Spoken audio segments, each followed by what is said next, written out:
Fighters fight. They don't know nothing else. They know how to be prepared, how to train, but fighters fight. I believe you are a fighter. I believe that you have shown day in and day out that you are a fighter. And if you are thinking of ending that fight, then let me join you. Tag me in. Give me the opportunity to fight for you. If you are thinking of harming yourself, if you are thinking of harming someone else, if you are being bullied or having issues with people accepting who you are as a person, if you're dealing with mental illness or any type of disability, and you just need someone to talk to, please reach out to the National Suicide Prevention Lifeline at 1-800-273-8255. You fought long and hard, a fight that every now and then you can take a rest. But if you feel the need to give up, please don't. The world would not be better without you. People care. The only person who gets to live with your decision is those who care. And trust me, it makes living very difficult. If for some reason you do not want to reach that line, then feel free to contact me on any of my social media feeds with a simple message of, we need to talk. And I will make sure that I'm in the fight with you. Do not fight this by yourself. Do not fight this alone. You do not have to.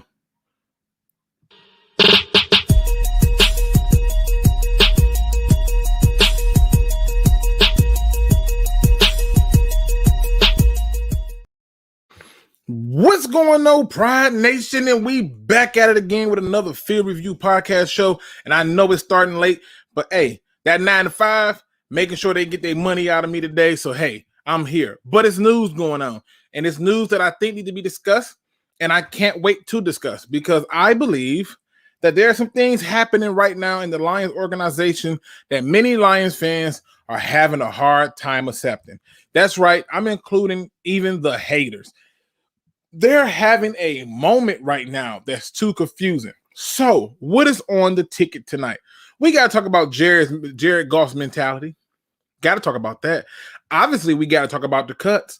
We got to talk about the other team's cuts, because there's some people out there that I think we need to explore. We also got to look at Pro Football Focus. I don't really want to, but it's news and I have to. And we have to look at some position battles that have been made clear, but still left unanswered. So, with all that being said, let's see who's in the building with me today. If you are already here, please, and I say this again, please hit that like, that thumbs up, that show some love, respect for me, so this can get some love. Let's see who's in the building. We got Dr. Paparoni, Jimbo G is in the building, Chris Cashbar, we got Craig Bevins, we got Anna May. We got, let me see, keep going here. D. Williams, Looney Tune, Don 19, Mr. Marcus, John Bradshaw, Barberry Lions, Southwest Lions, Mars Moon.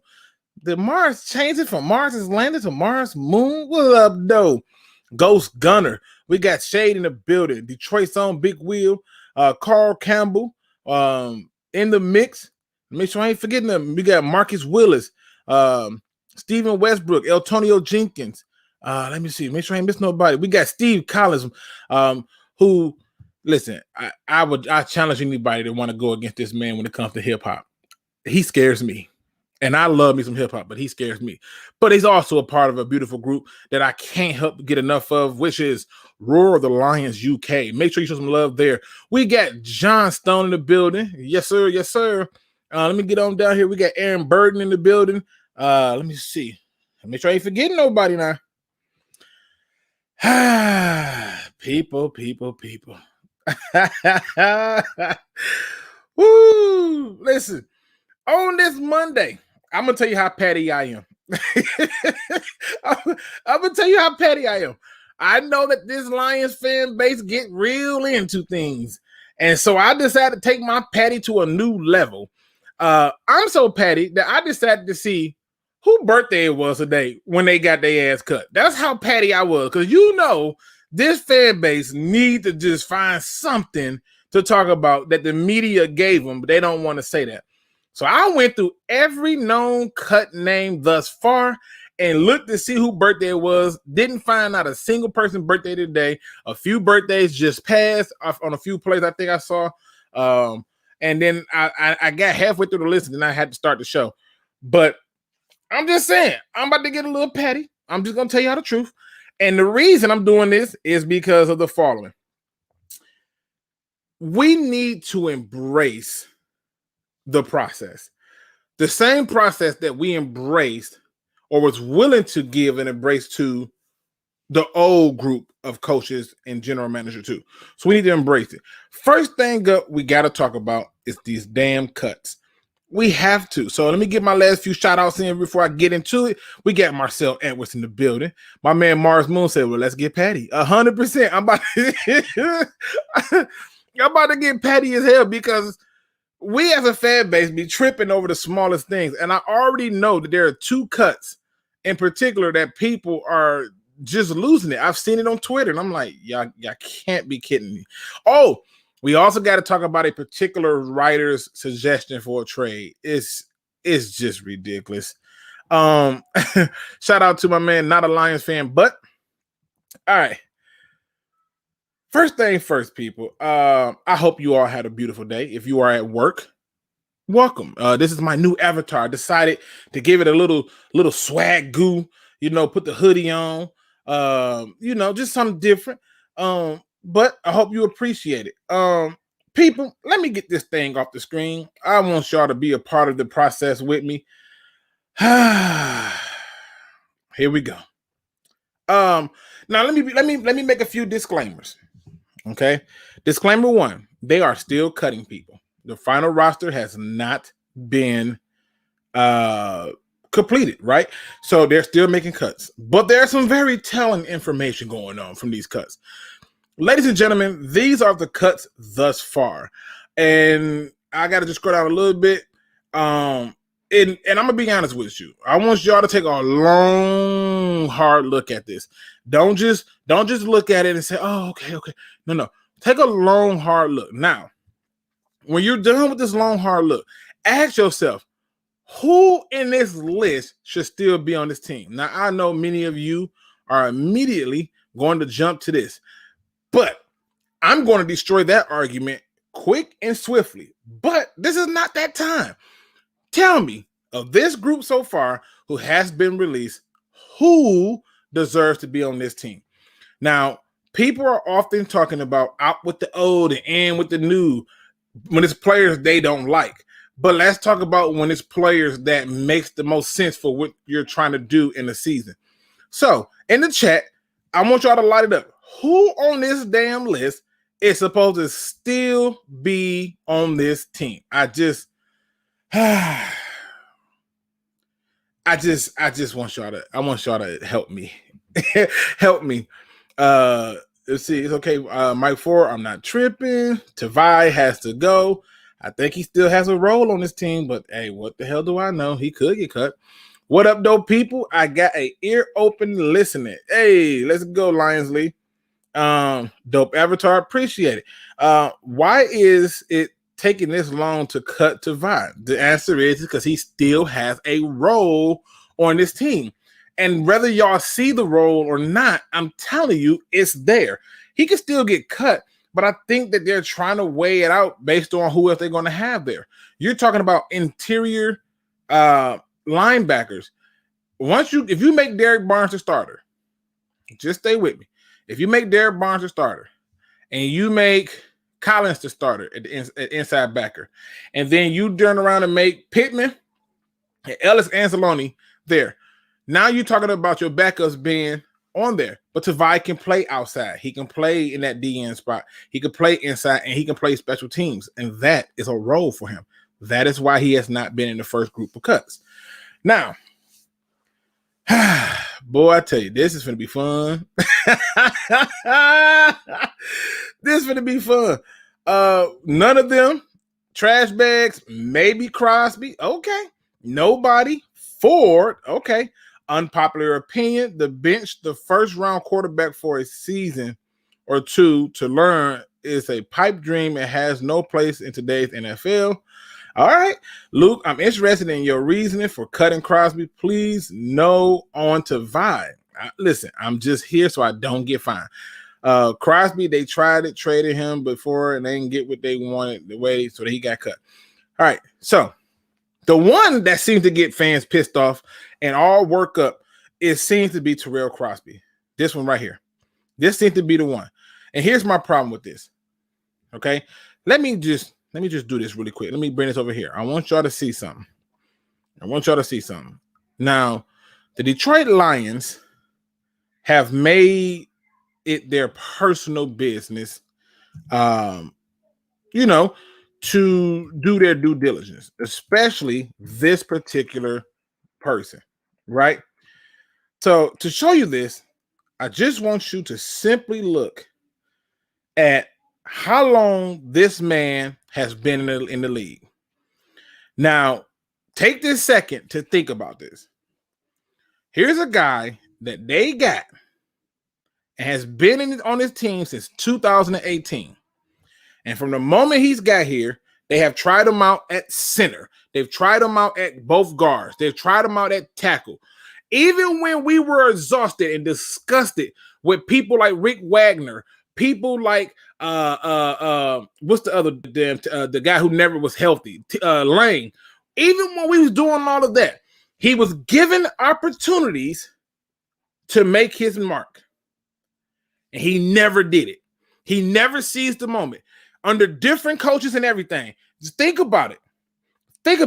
He came in 2018, right? This is when he came in, 2018. All right. Now, this is right here where you have to ask yourself, and it might be further than that now that I think about it. It might be a little bit further, but I can't remember. But I knew that this cut was coming because there at some point a person needs to step up and take their destiny. And he never did that. So he comes in doing the Matt Patricia. Now that can't be right because he was here before Matt Patricia. I'm pretty sure of that. He was here before Matt Patricia. Somebody help me. I got to go back and find it. I'm pretty sure he was here before Matt Patricia. All right. And I'm going to go back and look because I'm pretty sure he's been around for a while. Now, where is it at? Where's your wiki? And I'm not saying wiki is a good resource. I just want to see if wiki tells me when did he get into the league exactly, because I feel like he's been in there for a while. Where is it at? 2008, 5th round. Okay, so 2018. All right. So here he is. We had Rick Wagner, TJ Lang. Who else they bring in? Big V. Who else? What's that other dude? A D tackle. That D tackle that they turned into a damn tackle. What's his Nelson? There it is. Nelson. That's 4 freaking players who literally came in. Take out Nelson. 2 of those players were hurt.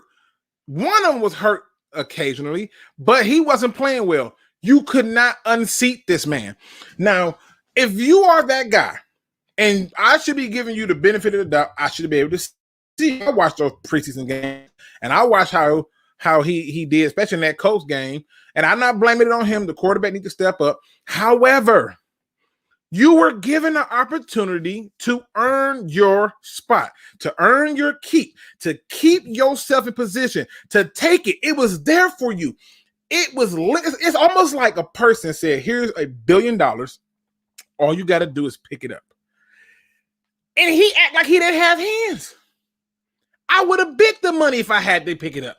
He act like he had no way to pick up this spot that was left wide open for him. It was left open for him. He never seized the moment. It was time. He has been a career backup. That is what he is. And at that best, you can still upgrade from that. Why? I watched a D tackle come in, turn tackle, and outperform you. How? I bring this up all the time. Perform or get gone. It's simple. It's not hard. It's not complex. So I went through this list a few times because I'm Patty. I really want to see who's going to do it.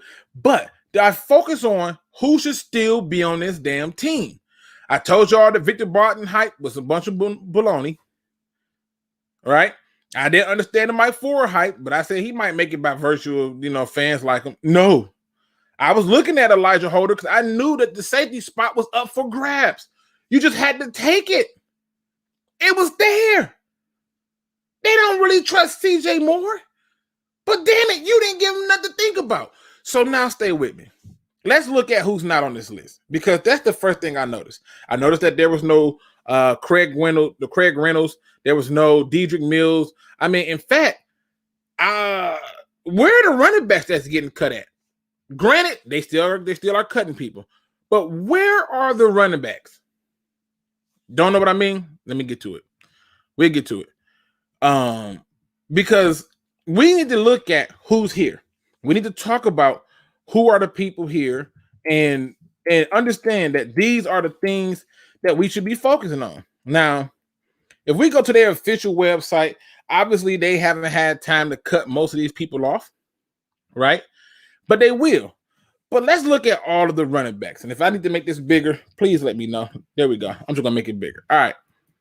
We already know that DeAndre Swift is here. Jamal Williams is staying.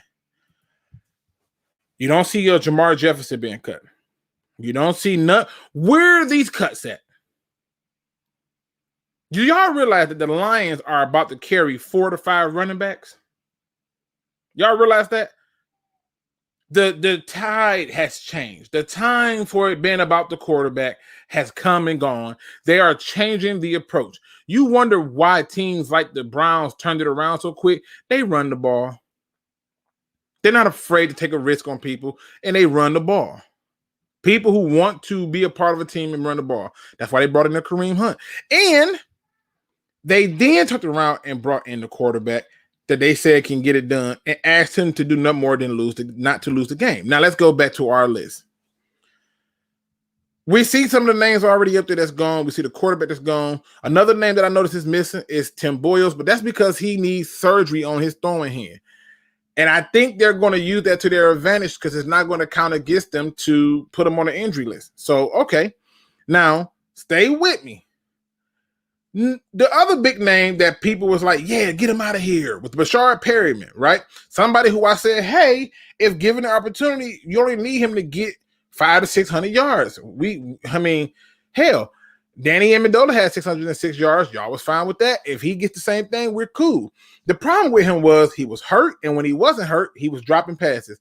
I had no clue that they had threw this ball to this man 30-something times, and he only caught one pass. That is impossible. And then you're trying to make a team. That is impossible.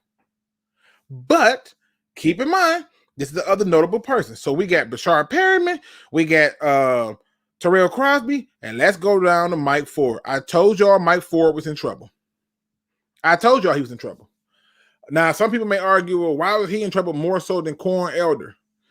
Because Corn Elder and some of the other people are going to get replaced as more and more cuts come down the line. As those cuts come down the line, you're going to get the Lions saying, hey, this guy can upgrade this spot. Now we can cut this dude. This is how you build teams. Are there players that have already been cut that I'm like, oh, snap, we need to go talk to them? Hell yes. Are there players that I believe can come in here and take a person's spot? Hell yes. Here's what I know. I know that based on this list so far on what names are not listed, that the Lions are really evaluating how they want to approach this season. They're not just going into it and saying, hey, I got the names. These are the names that people know. These are what we're going to go with. Nope. They released this man, Brashard Perryman. I'm going to tell you why this cut was the most singular, most important cut. This is something that I felt the Lions should have did with Danny Amendola, but they didn't. For whatever reason. And if y'all pay attention to me long enough, you know that I have a tendency to talk about the money. Follow the money. All right. They cut that man who had like a $2.5 million deal with $2 million of it guaranteed. And they said, you're fired. Why is this a significant cut? Most teams would have capped him, i.e. the Lions. Most Lion teams from the past would have capped him based on the money. 100%. They would have never ate that $2 million. They had said, we signed him for $2 million. We're going to give him a chance. Rough preseason. We're going to give him a shot. And then they would have just benched him and left him sitting there for a while until about week 7. Then they would have said he's on the injury list. That's the former things that happen. They have literally said to themselves, you're not living up to the bill. You're not the skill set we're looking for, and we're good. This is the most significant point. This is the most one that makes the most sense. They didn't just go in and say, we got money invested, and so because we got money invested, we keep it. Nope, bye. You ain't living up to what we thought. We brought you here to give you a chance to live the same history and glory that your father did. Same exact thing. They did the same thing, went to teams, drafted first round, kicked out, went to another team, then came to the Lions. The difference was dad seized the moment. Son didn't. Right? Now, stay with me. All right? Stay with me. All right? So now we look at the receiving core and the possibilities of who is left. Shout out to my people from Roar of the Lions, UK. What up, though, fellas? So now we got to go over here because now we got to talk about this damn receiving core. Let me zoom out a little bit because I want to get a better picture. So we know Perriman's gone. I believe Chad Henson would have made it, but he got hurt. It is what it is. All right. The big question now becomes the 53-man roster. I know Tyrell Williams is your number one receiver. The question now becomes who is and who should be the number 2 receiver. Oh, it's getting interesting, people. Oh, my God. Let's just talk about it. First things first. Let's look at possible candidates, right? Quintez Cephas. Okay. Amon-Ra St. Brown. I'm going to immediately say I would love for him to be the number 2, but I prefer him to be the slot. I prefer for him to be the slot because I think him in the slot with Khalif Raymond is going to be a problem. And the fact that they trust in Tom Kennedy is beautiful. But now we still got Jovan McKinley, who hasn't been cut yet. Sage Surratt, who they probably are waiting to see what's going on because they're going to still announce it to him. But keep in mind, they're looking to see who's out there. So who's now going to be the number 2 receiver? And I went through and I decided to just look at what makes the most sense. Who has the most experience in doing that? And I said, well, at this point, it's even across the board in a lot of those cases. So how do I distinguish who is the number 2? And then it hit me like a ton of bricks. It's the person willing to do the grunt work on the outside, knowing that they're not going to get many targets. And at that point, it was obvious. It has to be Quintez Cephas. It cannot be any other receiver but Quintez Cephas. Why? Because once you start putting Jovan McKinley out there, I think that the idea is that they want to go deep on some plays. Fine. But overall, base offense, I need for my number 2 receiver to be Quintez Cephas. Seize the moment. And not only do you need to seize the moment, you need to leave it open for those slot guys.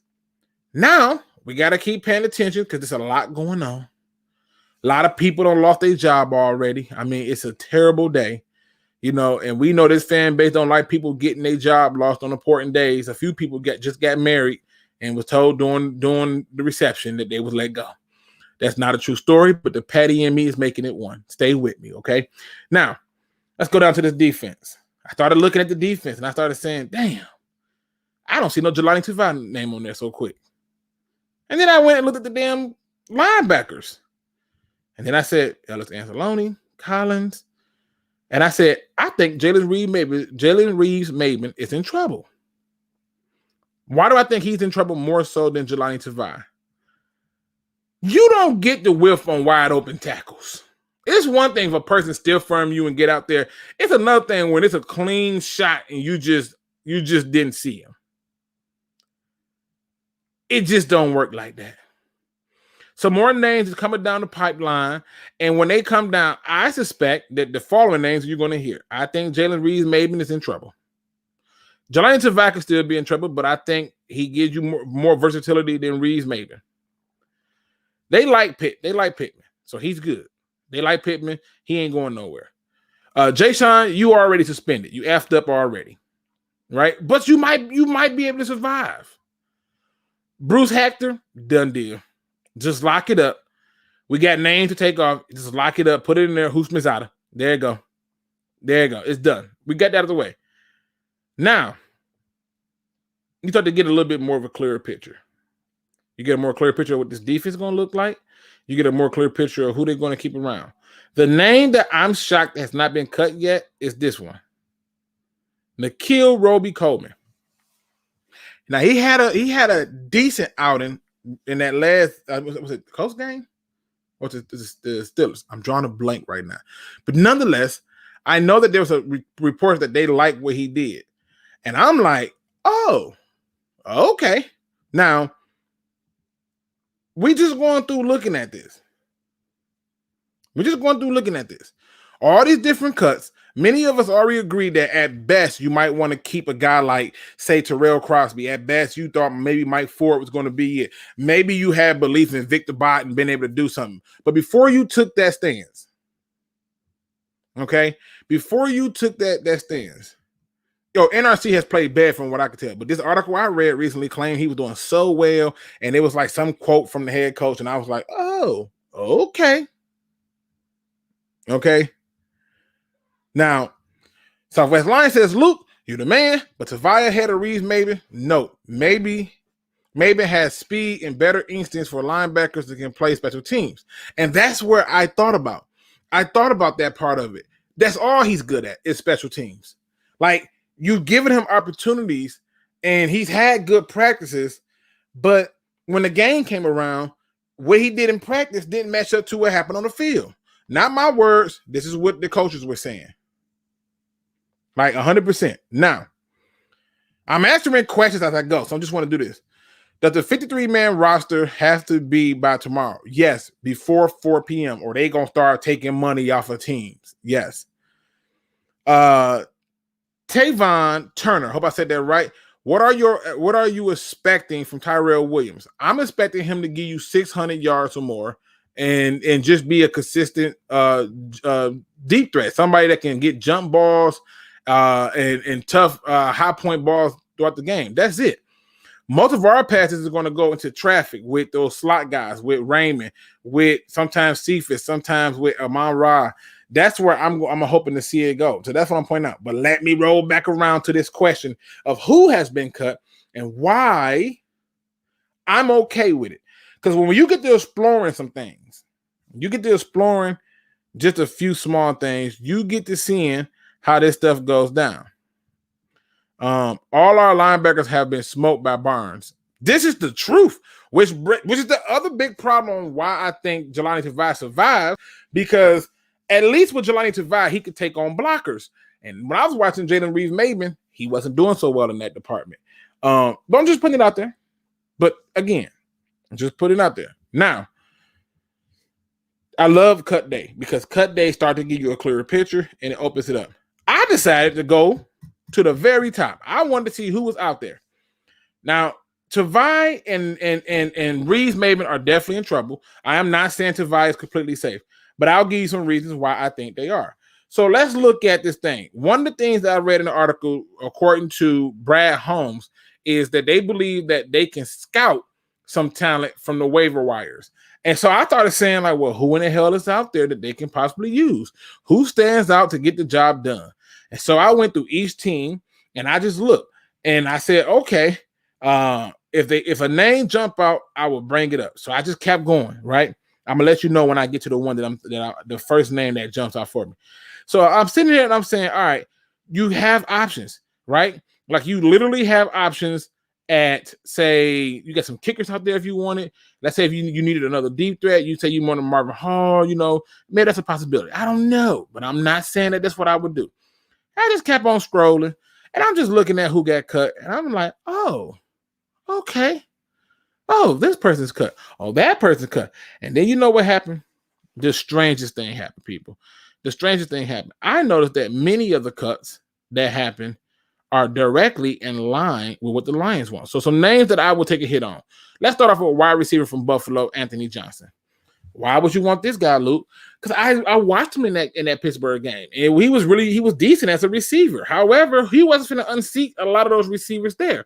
However, he can definitely unseat some receivers, and at the very least, give you somebody to work with who can play. I said I like him as a potential scouted player because a lot of Lions fans felt that we had to draft a receiver, but there's so many of them that's out these days. Clearly, you didn't have to.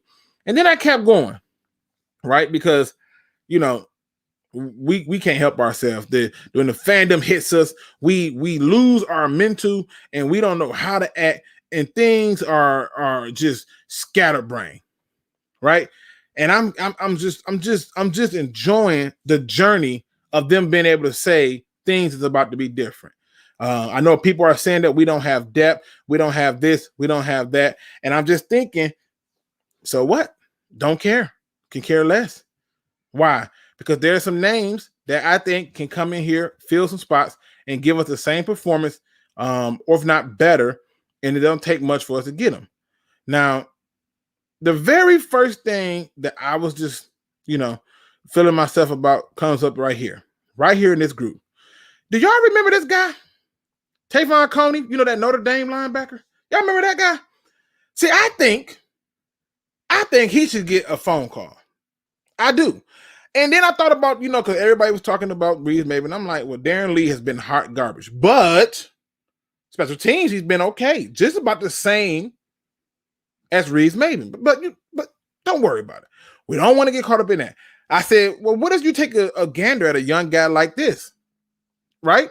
Then I came on down a little bit more. It's funny how the stars line up for this team. Many of us don't want to believe it. We don't want to buy off into it. And the reality is things does line up for us this year.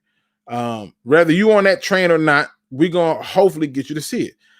And then I thought, well, we need a deep threat, somebody fast. And y'all know I love me some Hakeem Butler. That guy that worked out with Calvin Johnson. I got to say that every time because fans act like they can't deal with it. And then I said, what if they just need another tight end? Could Caleb Wilson be somebody that you take a look at? Maybe. Right? What about Calvin Harmon? Maybe you want another big receiver. You got options at receiver. Right? But I said, what about the safeties? What about the kickers? What about all these different positions like that? Right? And I realized a lot of people ain't been cut yet. I mean, a lot of people ain't been cut yet. And I'm like, oh, okay. So I kept looking. I kept searching. I kept asking questions. I kept saying to myself, who can come in and get the job done? Who can play this thing out? Who can really take a spot if given an opportunity? Now, keep in mind, I got one criteria. Can they come in and take a spot or be an instant upgrade over what's there? Now, at this point, we're looking at linebacker to upgrade from Jelani Tavai and linebacker to upgrade from Jalen Reeves-Maybin. That can be an upgrade. And then I remember watching the game with this man right here from Northwestern, I believe it was. Was it Northwestern or was it Oregon? It's one of them two. I'll draw a blank. But I remember watching this dude, Patty Fisher. And I was like, yo, he in every damn tackle. Could he be given a shot? Could he be given an opportunity to take somebody's spot? I think he could. I do. I kept coming down. Now, the receivers are all over here. Y'all want a receiver? Pick one. It's not hard. It really isn't. But I just kept coming down, right? And I said, all right, there are some more people that can really help this team, that can truly get in there. And then I saw this guy. And I said, if there was a target, Keyshawn Johnson would be it. Why? Because Keyshawn Johnson is one of those guys that I believe can play the number 2 spot. He can take it. I'll give you the stats because I had it all up. But I'm excited. It's cut day. Nobody really cares about looking at the information that's at hand. So here's a guy, and I'm saying he's 24. Okay. Now, got a little injury, right? So you ain't got to panic. But when he played his limited opportunities, when he played, I said, I remember this guy. 65.2 catch percentage. Obviously he didn't get a lot of passes and stuff, but this is coming from a team who don't know how to utilize their talent. I don't know what the hell going on with Cliff Kingsbury, but I thought, okay, we got options at receiver. Then I jumped over here again, and I just kept looking, and I said, well, maybe they want to keep the bucket on Ian Buttons at tight end. That's a possibility. Then I'm sitting up here, And I say, let me get down over this side right here. We still got Paris Ford out there. Oh, options right there. Okay. Maybe we feel good about that. Troy Warner, a guy that I thought, could play. We could have got him in the later rounds. He was okay. Nope. Nobody's looking at this. And all of this stuff that I'm pointing out to you is to say this. Everything that you thought that the Lions was not going to have is now available to you. Is now open to you. You was worried about receiver, a plethora of them out there. You were worried about linebackers, a plethora of them out there. And they're young.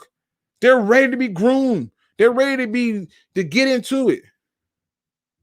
They're feeling good. Now, I'm finna switch gears a little bit because why are these cuts so exciting to me?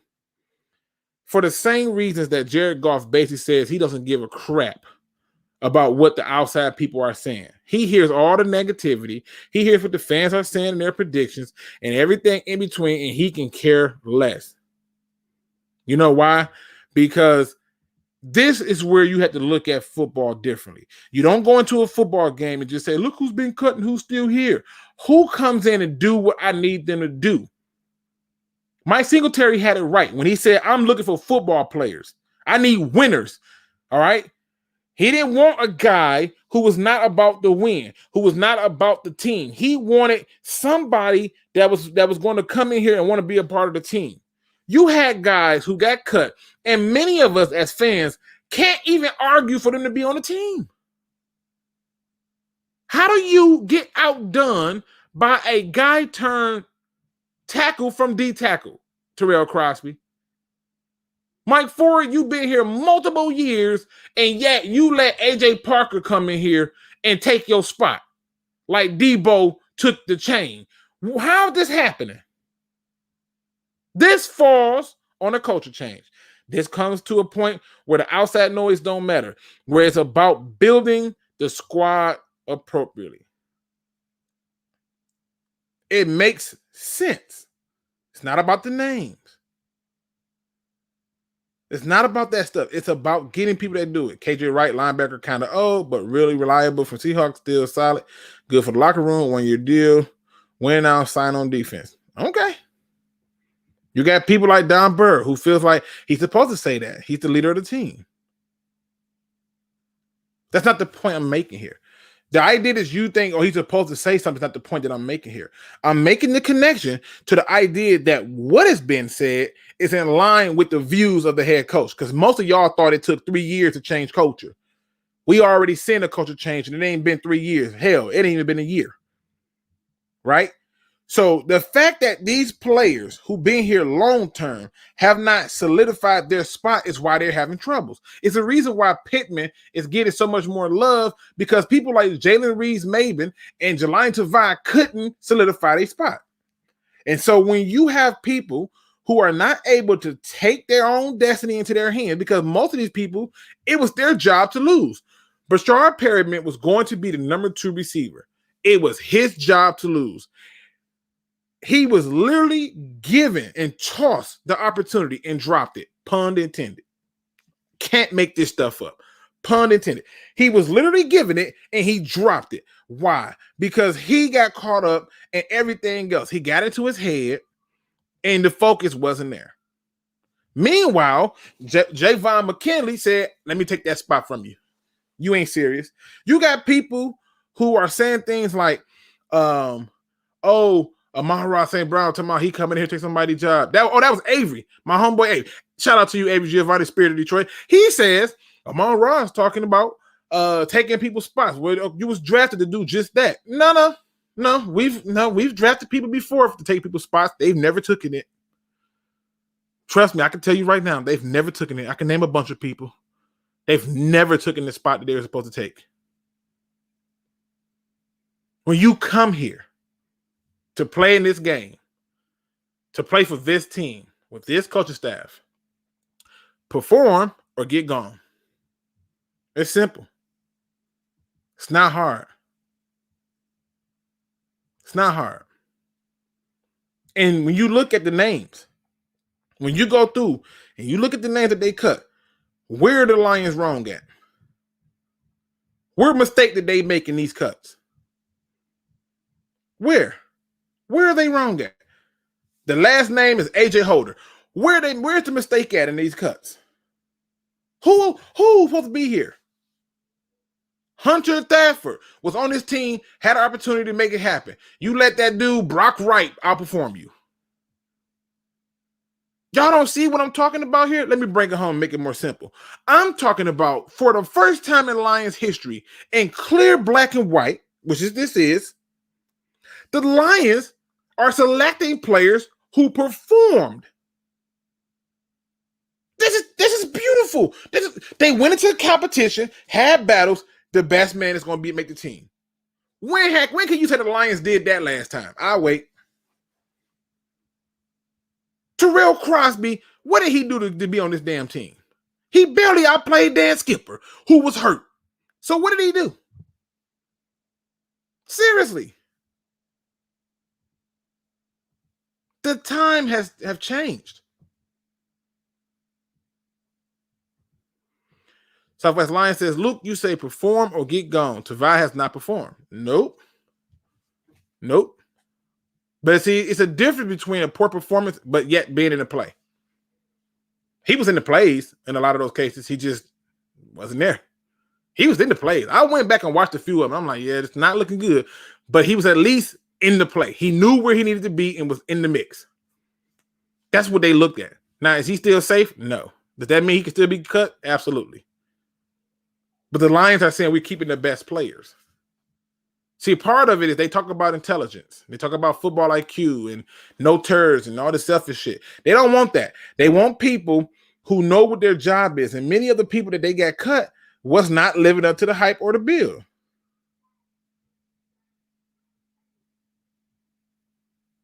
All right. Now, let me switch gears because I'm going to show you something.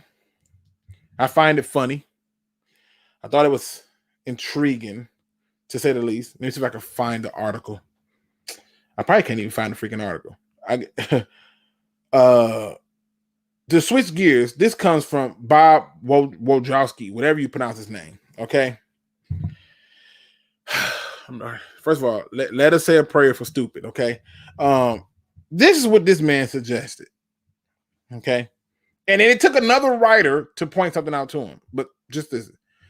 He tweets this and writes this, and he says, "Don't yell at me. This is just a thought. The Colts lost their left tackle. Should the Lions call and offer left tackle Taylor Decker for a first-round pick and more, and move Sewell to his natural left tackle position? They could use Vita or Crosby at right tackle for now. Is this dumb or interesting?" Jesus. Okay, I'm gonna try to walk through this. I'm gonna try to walk through this. Wojo. Oh Jesus. Wojo. This is your question, so I'm gonna answer it the way you asked me. Dumb or interesting? Dumb. 100% dumb. He got 619 likes for this idea. 619 likes for this idea. It took my man Jeremy Reisman to say, I feel like some of the Lions Twitter need to hear this today because they're losing their mind. Sam Tavai was not the Colts starting left tackle. He was a roster bubble player who was reportedly playing horribly in camp. Did the media just check the media? Why am I bringing this up? Because I'm trying to understand, why is it that every time the Lions get to a point where they are about to make the move necessary that's needed for them to be better, they literally turn around and find a way to try to destroy it. So you know me, Luke has issues with dumb media, and so Luke had to respond to dumb media. And he did just that with a simple question directed directly towards Wojo. Very simple question. Ready for this one? Why is it when the Lions are building something, the media wants to tear it down, then complain and bash the team after they did what they suggested? This idea is not only just dumb, it's flat out stupid. Why would we do this? Why would you take the cap hit and everything like that to destroy the offensive line that you just built? Who in the hell does that? Why would you do this? This is ridiculous. It makes no sense. You just suggested that we trade a key piece to our offensive line away to move a guy over, to put a guy who we already seen struggle at that position back there. And I'm not just talking Big V, Crosby as well. You wanted to put him back there. The hell is you talking about? We trying to celebrate people getting cut and us getting closer to a 53-man roster, and you dropping articles with this stupid stuff. We trying to find ways to embrace the new coaching regime, and you out here giving this dumb question like, I'm going to throw a fishing line out and see what bite. Not a damn thing. But surprisingly, 24 now. 624 people love this idea. How? It's ridiculous. Like, we could just go in free agency and find a damn just find a tackle. Like, I don't understand how they do this. Not to mention what Looney Tunes just said. We just paid him too. What a dumb take. Just trash. Now, the reason I had to bring this up is because I'm having a hard time grasping how this media personality can have the audacity to propose this and be offended when people reply with the way he said, which is he's dumb. It don't make sense. Swing Sewell to guard, Vitae to tackle before you ever trade Decker. I ain't got to swing Sewell no damn where. He ain't played football in 2 damn years. Let the man work it out. He'll be all right and will catch up. It's not going to set him back. We cannot be talking about trading people. When did we get the depth to do these kind of trades? Let me ask that question. When did we get that? Like, where did this come, people? Okay. Breathe. Where is it in the book of logic to bash a team on a regular basis for every dumb move they make and then make a suggestion as if though that this is the move that needs to be done? I don't get it. I don't get it. And this is probably why the leader of the team, why Jared Goff is talking. I don't care what they're talking about.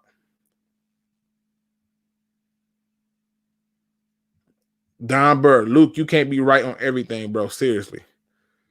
If you think I'm right on everything, that's a personal issue. That sounds like a you issue, not a me issue. I have openly admitted being wrong on a number of things, Don Burr, and you've been around to know that to be the truth. But this is a dumbass idea. And if you think that he's right about trading Taylor Decker to move Sewell over to left tackle so we can get a first-round pick, then you can be wrong with Rojo. There is no way possible that move makes sense. Not when you just gave the man a contract. Who was eating that? Who was eating that contract? The Lions ain't doing it. So it's not about being a right or wrong. I have an open discussion where y'all can come in here and voice y'all opinions and we have a conversation about it. Hell, Southwest Lions will tell you 100% of the time he don't agree with me on every single thing that I say. And it has never been a problem with me saying, hey, I could be wrong. I don't even think I'm right about everything. That's not possible. But to trade Decker, to even suggest to trade Decker, it's ridiculous. Who said 13 wins? I had us at 9-8. I never said 13 wins. I said 9-8, and at best we can get 11 wins. That's the ceiling. Just saying. Never said that. Luke was wrong about catch up in the trunk. I don't know what you're talking about. I don't know what you're talking about, bro. I don't know what you're talking about, no catch-up. Now, let me switch gears. He about to catch up. What you talking about this? I told you team mustard. And I think you're right, Southwest Lions. I think the media is getting upset because the Lions are ignoring their suggestions. That the Lions are actually saying we have a competition and to make the best man win. And sometimes the best man win may mean you're not the starter no more. It don't mean you get cut. Like, seriously. Just because sometimes you lose a battle in camp don't mean that means you get cut. That can mean that you just become backup. In the case of people like Perryman, when the opportunity was tossed your way and you dropped it, that's your fault. Pun intended. Crosby, when you're given a chance to protect your position and you can't block it out, that's your fault. Pun intended. It don't make sense to me. It just don't make sense to me. Let me hit it on another topic really quick. Okay? Because I had to talk about this too, because somebody brought this up to me. They asked me, why am I not concerned with the Lions not winning a playoff game? And I could not find the article. I tried to find it again, but the article said exactly what I pointed out, which was most of those games that they lost, those players that they lost in those late games, in those second half, they're already been cut. They're not on the team. They're not going to be taking significant snaps for me to give a care. Plus, this team has already went 4-0 in the preseason and lost every single game. So I can care less. I can care less on us winning some preseason games. But let me tell you why I'm excited that we lost all the preseason games. Because I think if you think about it from this standpoint, you would be excited too. You would be excited and you would respect the fact that we lost these games. First thing I want you to point out is this. Look at the losses. What did they lose by? Have y'all looked at that? Have y'all looked at the losses that we, like the total points we lost each one of those games with? Just look at it. I want y'all to look at those losses and ask yourself some simple questions, okay? Now, I don't care about preseason, but I want you to just look at the losses. The first loss came against the Bills, and I think it was 16-13 we lost that game, right? And the Bills was like, okay, we got ourselves a win, right? And people was like shocked by it, like, oh, like this is not what we expected, right? And they go get the Steelers, a team that they played this season, and decided, I'm not going to show y'all anything. I'm not even going to give y'all a dress rehearsal. Why? So y'all can have film on what we want to do. You already think we suck. Keep that same energy. Then they come out in the game where they're going against the coast team, where no starters is playing. They felt no need to play no starters neither. And they said, let's continue the evaluation process. In fact, they contacted the coach, and the coach and them talked, and they had the meeting of the minds to play all the backups. Now, why is this important for me to be excited about, and why you should be excited about it yourselves? Because the Lions understand the assignment. They understand that the importance of the preseason is not about to get wins, but to evaluate talent and depth chart positioning. And so, in other words, you find yourself in a position where, yeah, I can simply go out there and try to win every game. Great. But if we go out and win 3-0 and we blew every team out, but we showed a lot of what we were going to do, and then we go in the regular season and win 2 games, y'all will have a freaking riot. The mutiny will be at the all-time high. Y'all will not even begin to wrap your heads around what happened. So why go out and do it? Why go out and waste the time? Right? So if that is the case, okay, if that is the case, to where that's the stuff that you're doing, think about this other part of it. This process that they did and stand the course of not being buying into what the media saying and all the other stuff that people were saying, this allowed for them to weed out a lot of hot garbage. I mean, a lot of hot garbage. If they didn't do this process, people like Bashar Perriman, we would have found out about him in the regular season. We would have found out about Terrell Crosby in the regular season. Mike Ford in the regular season. I just simply looked at it and said, wow, they really went with the better players, people who performed. And they're not even done with all their cuts. But here's another reason why you should be excited that they lost all these games. Nobody in the media can go on the offense and try to clean up and be like, I knew they were going to be this. I knew they were going to be that. They can continue pushing the same pedal, which goes to their same mantra that they're teaching their players. No one believes in you. They already done counted you out. They think you hot garbage. They think I'm a meathead. Now, you can sit there and let them do that if you want to, but this is not how we going to do business. 100%.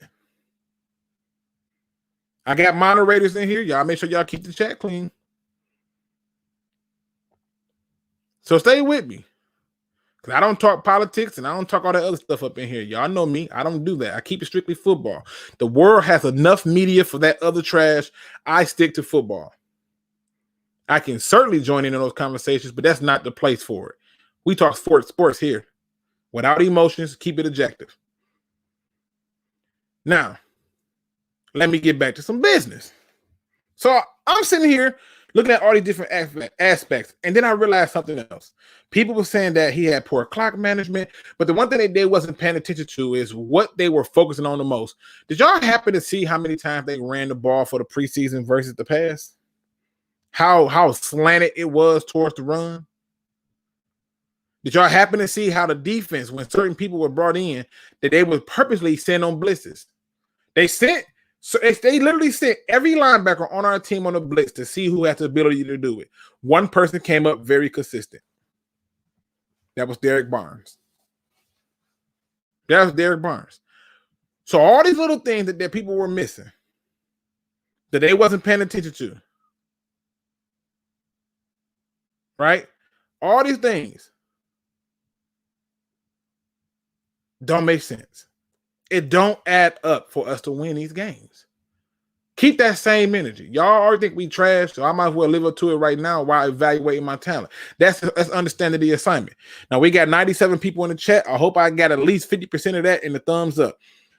I got to talk about Pro Football Focus, because if you know Luke G, you know Luke can't stand Pro Football Focus. And Pro Football Focus, okay, needs to be put in check.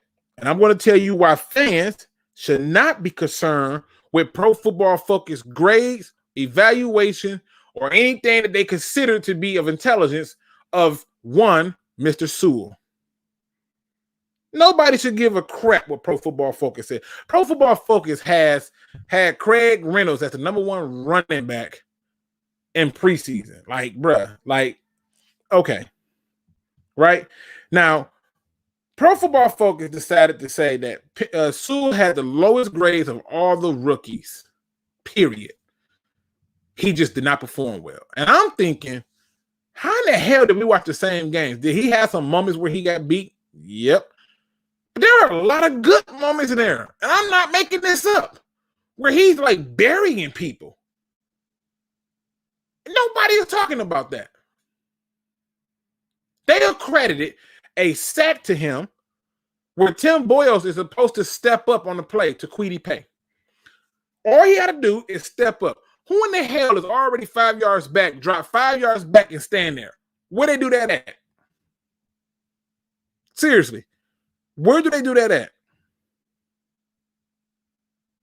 Now, I've been trying to stay away from them, but the reality is this. They are the ones writing these articles, and people are sending me said articles and want to say, see, he got bust written all on him. I've seen somebody literally put, matter of fact, I'm going to read it. I'm going to read to you what he said. I screenshotted it, and I responded to him, and I said, keep that same energy. Don't change it now. Don't change your name. Don't change your photo. Don't do none of that. So I screenshotted it. Here's what this man say. Don't know how he got to this conclusion, but he did. Like I thought, there's no way that he's supposed to be a day one player and is having these kind of struggles. This is ridiculous. Bust written all over him already. And I responded, to a kid who's adjusting to the NFL speed, has not played in 2 years, he's a bust. And he hasn't played in a singular game that matters. How? And then they come with this statement, well, Pro Football Focus said he was rated the worst blocker of them all. Hell, even Leatherwood, who's taken after him, is better, and Christian Darrisaw over there with the Vikings. And I'm like, oh, we really doing this? Okay, well, let's do it then. And the first thing he says to me is, ask anybody with football lives, man, they'll tell you. And then I seen 20 people jump in this comment section, comment on there, he's right, man, he's totally a bust, he's done. And I'm thinking, 3 games? It took 3 games for you to come to that conclusion? But this person don't realize, I got screenshots of him talking about some give Patricia 3 years. Hold up. We can give Patricia 3 years who went, 6-10, 3-12-1, and then 5-11. But 3 games is all you can give before you label him a bust. Help me make this make sense. And the amount of people who co-signed on it made me want to puke, because the reality is there was no reason for you to co-sign on this. This is not a co-signable moment. This is not one of them times where you look at it and you say, this makes sense. No. That's not what this is. You're judging a guy on 3 games. 3 games. Jelani Tavai has been playing very inconsistent, but I had to take my emotion out of it and see, was he near the right play? And he was. He was at least in the midst of the right play. That's why they have yet to cut him. Does not mean he's safe. Just means that he is. And now we got fans who's already dumping on Sewell. So let me fast forward to the next topic that ties into this dumping process. A poll was put up that says, name the Detroit Lions. Give your final prediction for the Lions record. And I was astounded at we didn't win no games in preseason, 2 wins. Somebody even put on there 0-17. There was multiple people who said 0-17. Wish I could make this stuff up. I was like, all right. And they started dumping on Campbell. He's garbage. Jared Goff is garbage. Like, I've never seen this before. I'm going to name all the players they said is garbage. Jared Goff, Tyrell Williams, Dan Campbell, who's not a player, but he's a coach, but they call him garbage. They said Aaron Glenn was garbage. They talked about Sewell, said he's clearly a bust. They said on the defense, they don't know what the hype was on McNeil. He ain't do nothing. And I'm like, because they didn't really need to play him, but okay, cool. They're like, Collins didn't do nothing in the preseason. Again, didn't really need to play him, but cool. He's good. He's busted. They went on the line. The Trey Flowers is garbage. Look what he did. Look at his stats. He did nothing. And again, they didn't really play him, but okay, cool. And they just kept going down the list. These people were co-signing off on this bash fest in such a way to where it added up. It added up in such a way to where I was like, yo, we really doing this. This is what we're really going to do. We're really going to come out and act as if though that this is the ridiculousness that we got to deal with. As if though there hasn't been 864 players getting cut. Like, you can't find no talent in 864 people. Shame on you. We can literally go out and sign 4 running backs and not even be set back. You can sign multiple receivers and not be set back. They said we're taking the best camp bodies who came in, performed, and won their position. All the people who positions that they had for that to be lost it. And yet we got a fan base who can't even get to the regular season without bashing them. We got a media who suggested destroying the offensive line we just put together and barely seeing play together. And then on top of that, we got people on the team who's trying to have faith, but we got a media fan base and former players who just can't help themselves to give some shade. Why?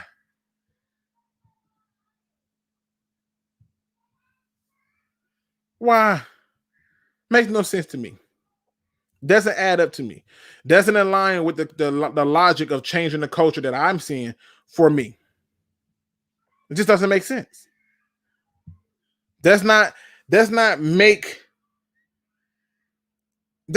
me want to appreciate it. Now, I want y'all to understand something. This comment that was made by Dan Campbell lets me know everything I need to know about what this season's finna hold. When asked about Brashard Perriman, Dan Campbell said the thinking was it wasn't about the contract. It wasn't about the person on a personal note. It was about his performance on the field. Not just the field in the games, but in practice. We're looking for consistent players. And right now, we trust certain players to be more consistent than Perriman. The key word in there is consistent. To be able to do what you do over and over and over again. People call Steph Curry a three-point shooter because he consistently shoots the same damn three over and over and over again. This is your new Detroit Lions team. This is your new Detroit Lions mentality. The 9-7 isn't good enough. It's your new standard. And for anybody who disagrees with that, God bless you. But the reality is this. Cuts were made today. And I didn't hear one single person complain about who was cut on their birthday. And I'm not even done checking to see who got cut on their birthday, but I'm pretty sure some more stuff is coming. Because nobody's going to talk about that. Cuts were made today. And I didn't hear anybody cry about who got cut. Not a singular tear came out for Terrell Crosby or Perryman or Ford.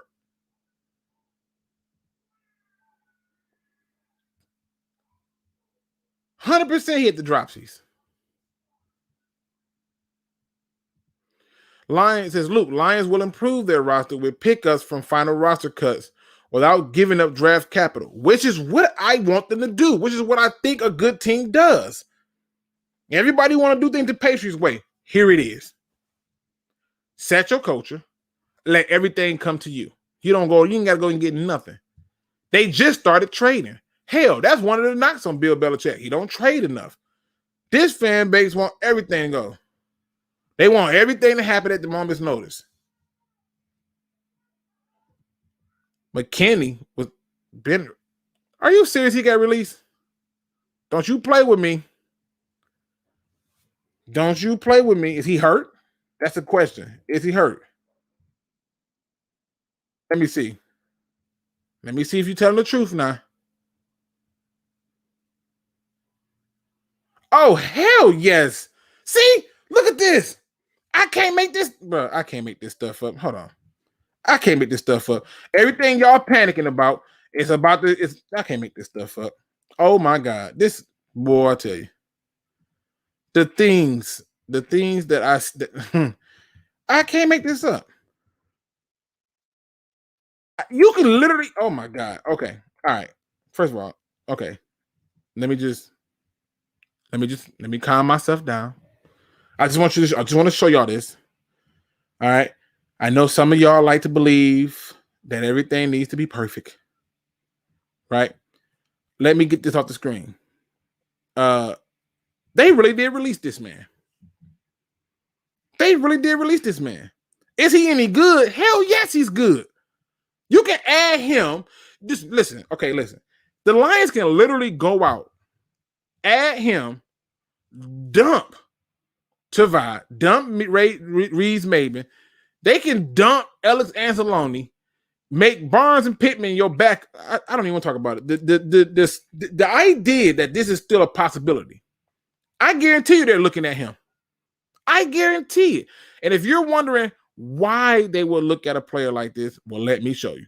Let's go and look at the stats. See, I remember when he was on the Texans. And then I remember they traded for him. And I was like, oh, all right. But let's look at the stats. Okay. First of all, 6'4", 257. Them good measurements. 28 years old. Not bad. Okay. This dude, for the most part, was healthy up until 2020. 314 of his 530 tackles were solo. Right? 14 pass deflects as a linebacker. Started 77 out of 80 games. 30 quarterback hits, 35 tackles for a loss. You can't make, bruh, they only had to do nothing. Everything is falling right to them. Look at this. We panicked about little small stuff. Why ain't Tavai been cut? Because they ain't found the replacement yet. Now it's one out there.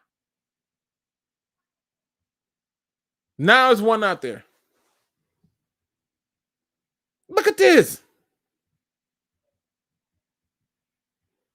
You can't make this up.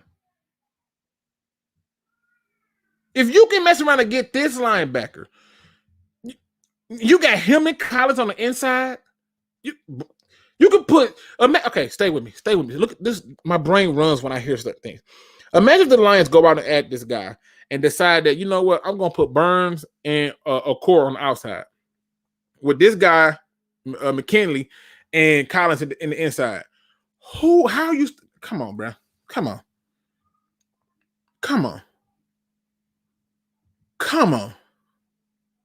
I'm just here so I don't get fined. Come on now.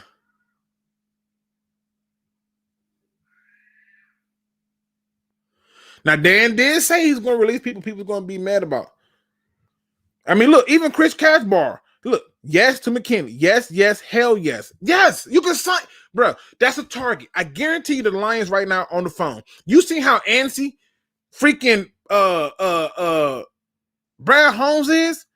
You don't think he on the phone right now? Like, hey, call his agent up. You don't think he on the phone with this? Come on, man. Listen, I ain't got to be right.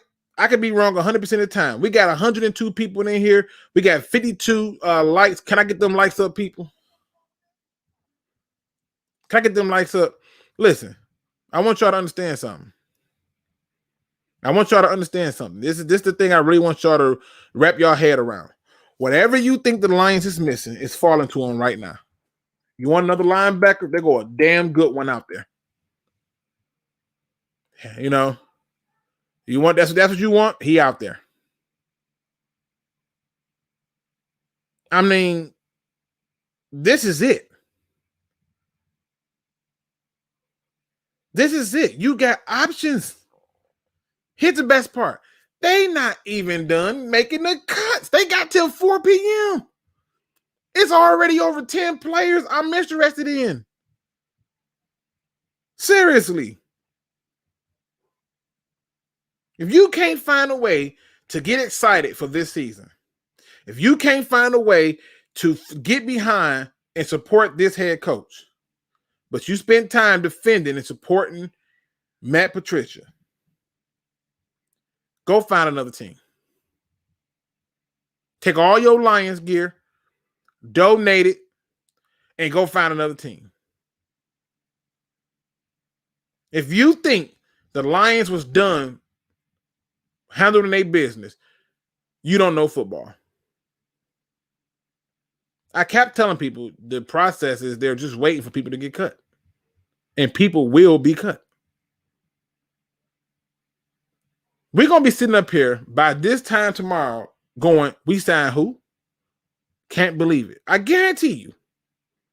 I feel like they're going to sign somebody between now and tomorrow. Don't know who. But if you look at our key weaknesses and you go through and you look at some of the people who've been released, you have options. There's no reason for you to be concerned, confused, or upset. You just got to wait and let everything come to you. That's it. This is the time of the show where I take your questions. Anything you want to ask me, put it in the chat. I'm just put it out there. Oh, the front office ain't done. They ready to get this thing done. McKinley would be one hell of an upgrade. The hell of an upgrade. Man, you talking about, bruh. You telling me that, like you said, he can teach. Burns and Pittman can sit behind him and Collins. Think about this. Your linebacker core will literally go from being to a strength, and you will be able to rush those four, take those four out, put in Julian Okoye on the outside, put in, say, Charles Harris or Austin Bryant if he makes the team on the other outside, and your insides is Pittman and Barnes. Look at the rotation game in that. If you went after McKinley. Just saying. What up, though, Go Lions? Just saying. Can he stay healthy? Okay. This is a legit question. I don't want to kill you for this. This is a legit question. Can he stay healthy? It's fair. The man has started 77 out of 80 games. He didn't even, bruh.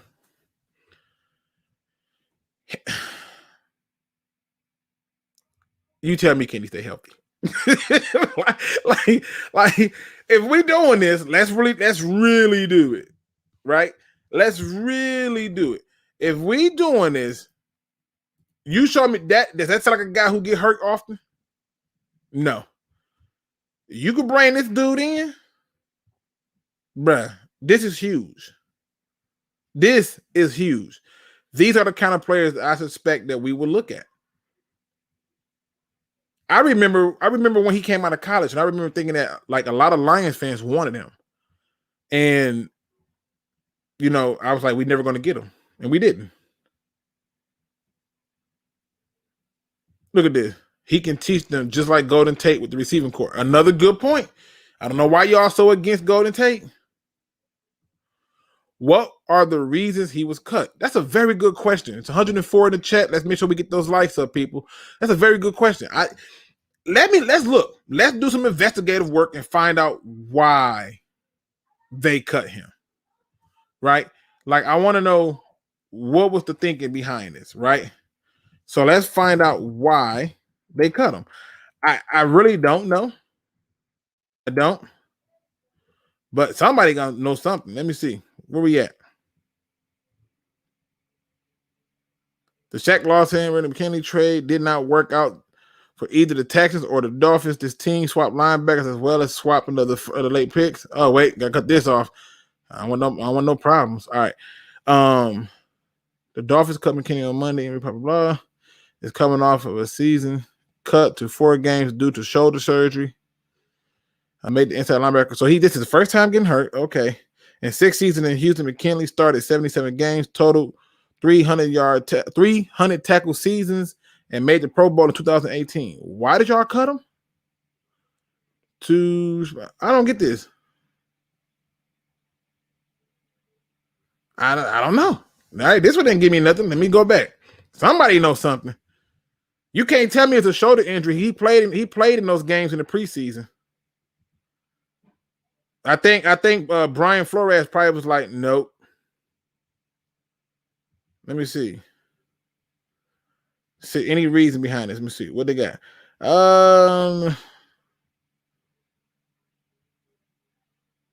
Okay, they restructured this deal. He was outplayed by. No, hold on. Okay, hold on. Okay, see, this that Patriot BS I'm talking about. He was outplayed by who? Because this is a former Patriots player, Eldon Roberts. It's no. Okay, ask yourself a question. How does a guy who went to a Pro Bowl, had all these tackles, all of a sudden production go down? But now it's not the players. It's the players' fault, not the coach. And this magic player from here is the answer. I'm not going to play these games. Yeah, I don't get it. Oh, there it is. There were reports that McKinley was never really happy with the trade to Miami and was much happier having his contract reduced to a 1-year deal. Perhaps that was one of the reasons that Miami felt the need to cut him. Is that a reason you don't want him here? Does that change your view? No. I'm just saying. I'm with you, Tactical Puma. A shoulder injury, that's it. This is just dumb. Miami probably wanted McKinley to gain 20 more pounds. Shout out to UD Williams. He says it's the Patriots way after all. That's probably what it was. And he probably was like, I'm good. Let me up out of here. He restructured this deal to get the hell on. McKinney was good, but his last time I seen him, he looked like he was stuck in the mud because he probably realized that scheme was not going to work for him. He was just listen, I can't make this up. He was just balling a year before. Then all of a sudden you get to this team and you can't ball. Come on, man. I think Dan Campbell's making phone calls. I think Brad Holmes is making phone calls. I think my man John Dorsey is making phone calls. I'm just putting it out there. Y'all worried about linebackers and everything. Opportunities present itself. The dude probably already in Detroit at the mall shopping. I'm just saying. The possibilities is there. He fits what they do, and it's what they need. And it allows for them to create depth at that position. Sound like a logical move to me. If we get him, I'll be ecstatic. Le'Veon Bell to the Ravens. Really? All right, didn't see that. But if that's true, good for Le'Veon Bell. Let's see. Let's see what else out here. I want to see what else in this news word before I get to y'all questions real quick. I do apologize. Cardinals released Malcolm Butler. He's considering retirement. Don't care. NFL and NFL Players Association agreed to COVID protocols for 21 season. Don't care. Let's see. Yeah, I got nothing. I don't see any real news that I can care about. Let's get to y'all questions, people. Any questions that you have, drop them in the chat. This is your time to ask me any questions that you got, and we're going to talk about it. I'm ecstatic. I'm happy. The ball is falling in our favor, and I'm liking what I'm seeing. I really am. What receivers are going? It says, what receivers are we going to go after? Somebody big. I think they're waiting to see who's all going to be released, but they're making phone calls, letting people know they're interested. So, but I don't see too many things going. Scheme fit is why they cut him. It has to be it. That's so stupid. What's good, fellas? We about to pick up at least 4 players. I said the same thing. I said we was on Lions on the Prowl doing the free for all Friday. Shout out to my people over there, Jim and Curt and the rest of the DSA family. And I told him, I said, I think we get between 3 to 4 players once the final cuts happen. Pro Bowl, yes. Collins, St. Brown, Goff, Dacker, all pros. 4, Hawkins, Burns, Rag, Levi. Okay. Trent, if you aren't happy, you will look off and not perform to the best of your ability in anything you do. This is listen, I'm telling you, I guarantee you they're making phone calls. I'm about to buy our GM a ticket for him to go stay on the Cats line till he signed. Hey, bro, tell him to go sit on there strong. Yeah, I just saw something pop up on my phone about Bell to the Ravens. Good for him. I saw McNeil and forgot first name Washington are available. Nikhil Harry and forgot first name Washington. Oh, James Washington. Are you talking about him? Are you saying James Washington and Nikhil Harry are available? I don't know. Let me see if Nikhil Harry got released. Y'all know y'all wanted to trade for him, right? Y'all, you know the Lions fan base wanted to trade for him, right? Y'all was ready to give it to the farm for that man. Y'all was panicked. Let's see. Nope. I don't see anything about Nikhil Harry yet. Maybe he's available as a trade, but if you're talking about a trade for what? Too many free agents out there. Let me see who else out there for the questions. I'm gonna be on the Ian Rappaport, Adam Sheffield watch for the next few hours because it's probably going to be soon when he's going to be signed. I think McKinley is a target, and I think a lot of teams going to look at him. But if you can argue that over here, we're not doing things the Patriots way, I think we good. Why are people acting surprised by these cuts? All of them were not good. I don't know.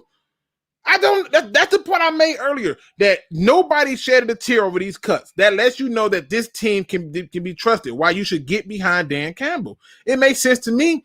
Antonio Jenkins. I wonder who else is getting cut tomorrow. I got a few names on there. I think if I'm a betting man, I think Bruce Hector is out. I think Jayshon Cornell is out. I think that Austin Bryant might have saved his job from Charles Harris, but my soul says he probably not. So I think it's a few people still left to get cut. Make no mistake about it. Seth Williams got cut. Seth Williams. Who in the hell is Seth Williams? Why that name sound familiar? I'm trying to remember who that was.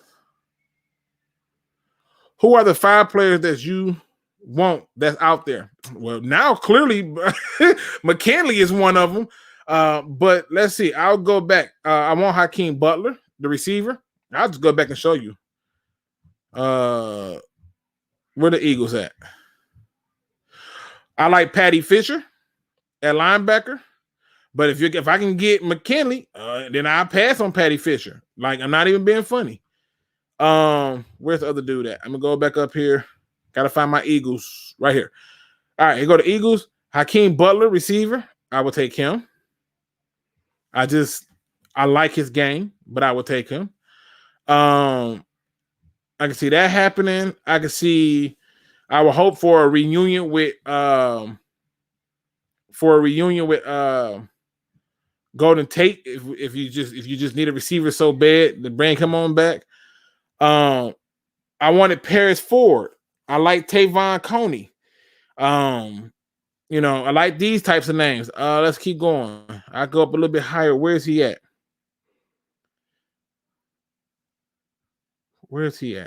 Damn it. Let me see.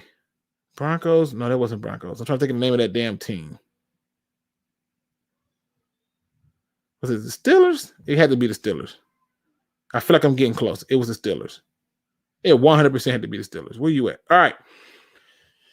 So obviously I like Paris Ford, but on the Steelers, the name that jumped out to me that I just thought, hey, and Anthony Johnson, wide receiver out of Buffalo, a guy that I watched at Buffalo, I thought did really freaking good and can be a good player. Just got to get opportunity. So I got names on here that I like. It's just a matter about doing it, like who you going to pull the trigger on. But the NFL news, like these cuts coming in fast, and I'm not seeing anything, different. I even went here to see if anything jumped out to me. I didn't see anything. Damn, they just cutting everybody. The center don't got cut. Damn. All right. So let me get back to some of these questions then. All right. Make sure I don't miss nothing. All right. Let's see. Lions need a safety badly. That's why I will take Paris Ford. Just saying, young, got time to grow. I've been saying everything feels like Dorsey is running the show, and he brought in 8 guys to Kansas City after the final. What did he? Damn, 8 guys. I had us at 4, so I might be in for being wrong. Luke, will this coaching staff attract the top Final Cut players? I think it helps a lot. I do think they will, because the one thing that I know is word of mouth spreads, and a lot of people been talking about what's going on here. And those players who are talking to other players are going to be part of the recruiting process. And the fact that when they come here, if you do this, this, and this, you're going to go this, and this far. And I'm telling you, I believe a lot of people is going to believe that. Broncos released Seth Williams. Oh, y'all worry about players. Look, all the people getting cut. Let's see. I do remember Seth Williams. That's why I was like, Seth Williams. I was trying to remember, like, who the hell is Seth Williams? And then I had to go and look at it, and I was like, oh, yeah, I do remember Seth Williams. See, y'all was sleeping. Yeah, y'all was sleeping. While y'all was sleeping, the rest of the smart people was like, oh, I'm just going to sit back and chill. Seth Williams is that guy. He's like a receiver, 6'3", big guy. Again, you got options. Everybody's worried about drafting a damn receiver, but now we got options. So, food for thought. Let's see. Let me see what y'all got for the questions, man. I wouldn't be surprised if Dan is at least 5 players on the way to Detroit. If we got a total of 7 players or 9 players coming to the team, wouldn't shock me at all. Wookie wide receiver from Auburn. One fucking yeah, I can agree with that. Luke, who would be your surprise cut for tomorrow? The only person, if you want to surprise like this, I'll give you one for offense and one for defense. On offense, I would be very much surprised on offense. If they cut David Blau. Because to me, what you already know that Tim Boyles is out indefinitely. He's going to the IR more than likely, so that gives you a spot. And so if you're cutting him, what quarterback are you picking up to replace him? On defense, the one player that if they cut, who I think could get cut, but it would still surprise me if they did, would be Julian Okoye. I think he's done enough, but I think they're going to give him a chance to rock it out because they don't already sold the dream to him and his brother. Those would be 2 surprise cuts that would mess me up. If they did Will Harris, I would probably cry. And that's terrible because I really don't even trust Will Harris like that. He has shown signs of improvement, but I'm terrified of who's behind him. We do need safety help bad. Yes, we do. That Arbin guy you like that's a late rounder. I know who he is. Salute to you, Luke, and your family, dad and brother. I know they're looking down on you. Your brother saying you crazy about Butler. You know, my brother, man, I thought about my brother the other day because my brother, we would argue about football so much. And my brother, if I would have told him we were winning 9 games, he would have told me, for some reason, if I say 10, he always takes 3 off. I don't give a care what else. If I said 9, he'd have said 6. And I bet you my brother probably sitting up here laughing at me like, here he go again with these outrageous numbers. But hey, that's where love come in at. And my friend and my dad and all them, they all know when it comes to this sports thing, that's what brought this family together in a lot of ways. And so yeah, it's a little weird this year, but I'm gonna be all right. We got 110 in the building. Shout out to y'all. Get them likes up for me, people. We had 65 likes. Get them likes up for me. We talking Lions football, man. I do this Monday through Friday, unless I get held over at work, which I don't want to happen, but it's no possibility that it will happen. Wasn't Seth Williams a 4th rounder pick this year? Well, they cut him. They're going to try to add him to the practice squad, and they done. Does Craig Reynolds stay or go? I think he stay. I think the Lions keeps 4 running backs. I think they keep Swift. I think they keep Williams, Jefferson, and then I think they keep Reynolds. It's a possibility they could keep that other guy. I can't pronounce his damn name to save my life because he can also return kicks, but I think they keep 4 for sure. Luke, let's see. He says, yeah, I like Hakeem Butler. He was a 6th rounder. Sounds like McKinley is around the ball or he react really well. McKinley is a very good linebacker. And I think he just did not like Brian Flores or the Miami's culture and way. And I think we can appeal to that and let him know that we've been through it. And that's why we're changing it. I think he'd be a good pickup in my opinion. Mack Wilson was cut. Mack Wilson. Now that name is not ringing the bell. Let me figure out who the hell that is. Mack Wilson. Mack Wilson. Who in the hell is Mack Wilson? That a rapper? What the hell is going on? I ain't found nothing that say who this person is. I gotta some of these names elude me. Mack Wilson. Linebacker. Oh, I remember this dude. Interesting. Y'all was worried about all this stuff. Look at this. 3 years span. I remember this dude. I ain't, 23 years of age. He's still young. So that's cool. Golden Tate would be nice. I don't know why. All right. So Mack Wilson is out there too. Again, everything that you guys are worried about, options are out there. How are you feeling out? Now as some of these cuts come in, how are you feeling now? How are you feeling now? Now that you're seeing that it's more and more names coming off, names that you didn't think was going to happen, how are you feeling now? Do you think you should buy into this? Do you think that I have lost my damn mind for having so much faith in this? What are your thoughts? Tell me. I'm all ears. If you think I'm batshit crazy and I'm nuts, fair enough. Can't argue with that. But here's what I can tell you. I can tell you the Detroit Lions are turning the table. They've hit the corner, and they haven't even slowed down on it.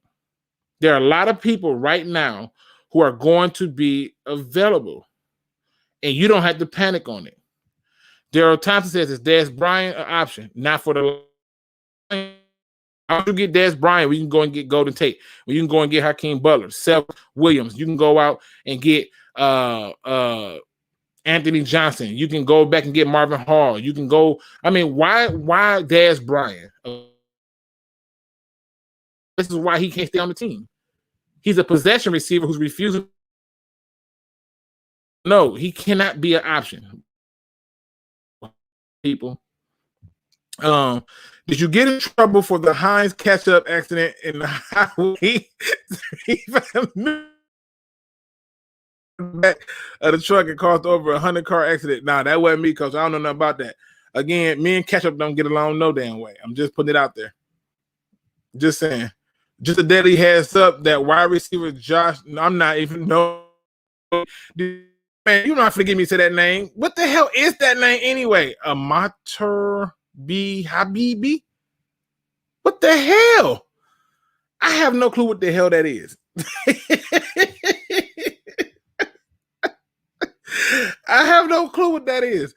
If you or a loved one had a bottle of ketchup explode in the trunk, you may be entitled to financial compensation. 100%. I don't know how you get the compensation, but hey, I never had that happen. Dez Bryant is Titus Young. No, he's not even Titus Young. Titus Young could take the top off. People forget that when Titus Young was here, he really made things easier on Calvin Johnson because he can take the top off. And he was very good at route running. He had weird hands, and he can catch really well.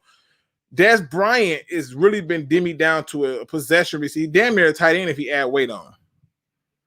Did you address the Crosby? I did. I thought that he should have been cut. I thought that he was going to get cut. In fact, you can probably go back to one of my videos where I predicted him to be cut. And the reason I said that's because he's been here long enough to solidify his spot. And you got people who have been turned from D tackles and D ends into tackles, and they're outperforming you. It was his job to lose, and he lost it. It is what it is. Let's see. What do boy, you is out cold, Detroit fan, man. You is, I don't know what his number look like, but I know his name long as hell. People keep the popcorn nearby, 100%. The other thing I want y'all to focus on is this, man. Y'all got to make sure that y'all understand something. We are officially 1 week away from the regular season. I'm going to be talking about a lot of different things leading up to the season, including how we're going to beat the 49ers and why we're going to beat the 49ers. And I want y'all to stick around. So if you ain't hit that like and subscribe button, man, I'm telling you right now, you're going to miss out. But this is about getting to that 53-man roster and talking about that we do it. So when I come back, it'll be the same photo because I want to make sure we stick to this 53-man roster. We low-key got us a poor man's Titus Young and Khalif Raymond. Right. Like, I don't even think we need to do anything outside of that. And the Lions are ignoring the media suggestions. That's a good thing. Right. Because in the past, the media knew everything we was doing before we did it. It's ridiculous. Yes, sir. 10 days away. We almost there. Hold up. I thought it was 2. Well, the first game is on the 9th. That's a Thursday. That's the very first game. And then we play on the 12th or the 11th. Yeah, the 12th. The 11th. It's the 11th. I'm sorry. So, yeah. Just saying. As these cuts come in, bro, I ain't gonna lie to you. I'm getting more and more excited. I swear I am. So let me go ahead and wrap this thing up, man. I got to get up early, do my thing for the 9 to 5. But I wanted to get in here, talk about our 53-man roster, talk about golf, talk about dumb media, making stupid suggestions and people buying into it. If you are here and you have not hit that like, subscribe, notification bell, please do so. It is very important that you do this. I'm trying to get to 3,000, and I want to do it the right way. I want to grow with a fan base that want to talk sports. Make sure you join the Discord because we be in there talking everything from soccer to boxing to random strange topics. And it's just an open environment for you to talk to other Lions fans at a moment's notice. So you cannot beat that. Luke, are we going to regret passing on Fields? Absolutely not. Not one bit. In fact, hindsight will be 2020. Fields, I think if Fields, once they fire Matt Nagy, I think Fields would probably get it to take off. But we won't regret it because we're going to get our own replaceable quarterback. And in the meantime, Jared Goff can hold it down. I don't think we'll regret that anyway. People said we was going to regret passing on Tua. We might be able to get Tua for a bag of potato chips now. So I'm just saying, they don't think we're going to have any regrets whatsoever in that regard. I think that it just is what it is. Craig Bevan says, you killed it today, but stay clear of the ketchup. I don't mess with no ketchup, bro. Mayonnaise over here. Relish and mustard. Hot sauce, maybe. Sriracha, possible, but I ain't too big on that neither. So I'm just saying, I don't mess with no ketchup, bro. Me and tomatoes don't even get along. Lukegsfieldreview, you can get ketchup insurance on. I can't with y'all today. Y'all is in the rarest for a Heinz ketchup accident. Spider-Man are getting the klaxon once. Bruh, I don't mess with that. The only one we might regret is Herbert, and that's it. I don't think you'll regret Herbert either. I think Herbert lost the two key pieces that made Herbert look like Herbert, and that's another story. Curtis Weaver cut Luke. I don't care. I didn't like him at Boise when he came out. Didn't understand the hype, and I want to stay away from him as far as possible. I'm good on Curtis Weaver. Down 19. Luke, did you see Nico Collins catch that touch? Yeah, I saw that shit. I saw it. Yeah. I knew somebody was gonna say something about it. I saw it. I'm with you, Mr. Marcus. He said, why all the hype on Fields? I don't see it. Because everybody likes a new toy, especially when it's a quarterback and they don't know how to handle it.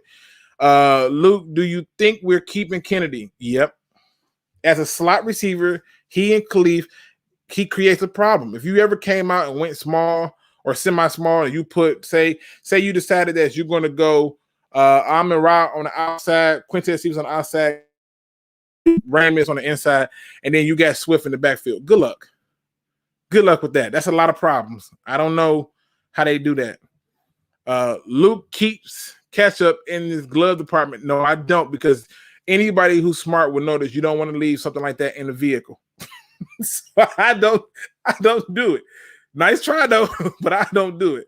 Absolutely not. You will not get me with that. I don't like Fields at all. Besides, I don't know why the hype is over him anyway. Name me the Ohio State quarterback, the last one that was good. I'll wait. Tell me, who's the last one that was good from Ohio State? Trent said, get to it for a pack of ketchup. I mean, we could, but I mean, it's a good thing I don't like ketchup. Look, do you still feel good about the Lions this season? 100%. I think we're going to end up with 9 wins. I think we are not done adding talent to this team. And it's a reason why people are getting cut, because when it's time, it's time.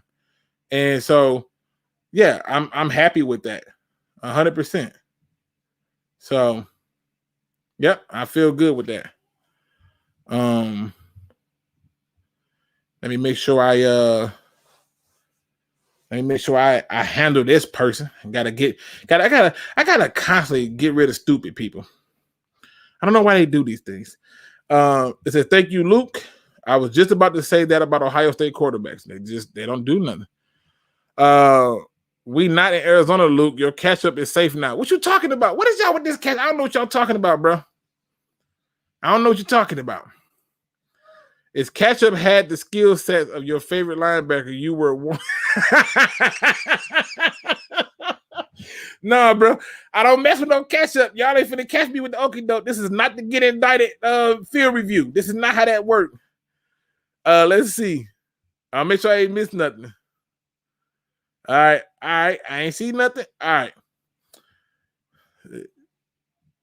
Down 19, great show, Luke. As always, hope your mental health is good. Man, thank you for asking. Yes, it is. I was having a rough day yesterday, believe it or not, and I had to catch myself. But tomorrow I'll tell you why I was having a rough day, and then you'll understand. Let me get into this final thought, because you know me, we cannot end this show unless you do it on a good note. And God, I got a good one for you. I want y'all to pay close attention to this one. This one comes from the internet. And when I heard this one hit like a ton of bricks. It says the only people who get upset about you setting boundaries are the ones that was benefiting from you not having none. I'm going to say that again. The only people who get upset about you setting boundaries are the ones that was benefiting from you not having none. Oh, people, it's time to set new boundaries. That's right. Make new alliances and set them strong, because this is what I can tell you is going on right now.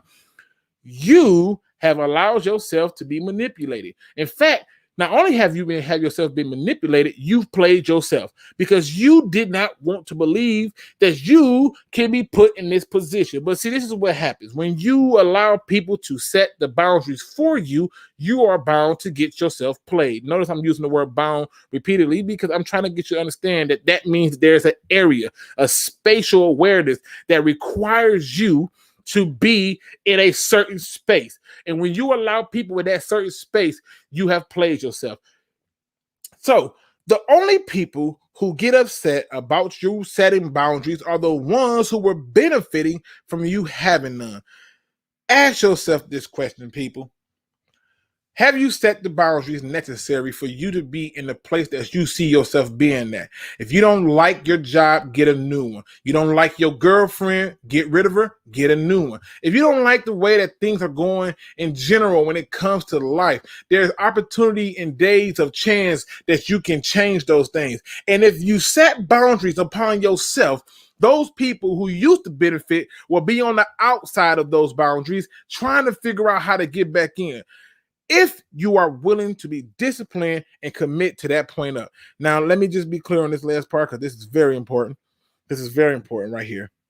When you set those boundaries, understand that the boundaries that you are setting were never designed for the people outside of you. It was designed for you. That was your chance to create an arena for your discipline, an arena for your focus, an arena for your dreams. And everybody cannot know your dreams. They cannot understand your focus. They will never begin to think or respect your boundaries. You have to be the one to set that up and create that. When you do that, only, and I do mean only, when you do that will be when you will find the perfect balance that we call life. With that being said, ladies and gentlemen, thank you for rocking with me. I know I came on a little bit late. I will definitely be back at it. Go tell a friend we getting this thing popping, because I'm going to be back on tomorrow with my people over there from Man Hour. Yes. We're going to be up here talking some Detroit Lions football. They are also Bears fans. So you're going to get to hear the Bears fans talk about it. We'll be talking a little bit of NFC North. And just in general, looking at the cuts again and the final 53-man roster. So get ready for that show. It's going to be tomorrow, probably around 6 p.m. And then we're going to get it popping. So stay tuned for that. Make sure you hit that like, subscribe, notification. Tell the family, tell a friend, tell a hero, tell yourself. Don't be no chump. Please do your research. I am out.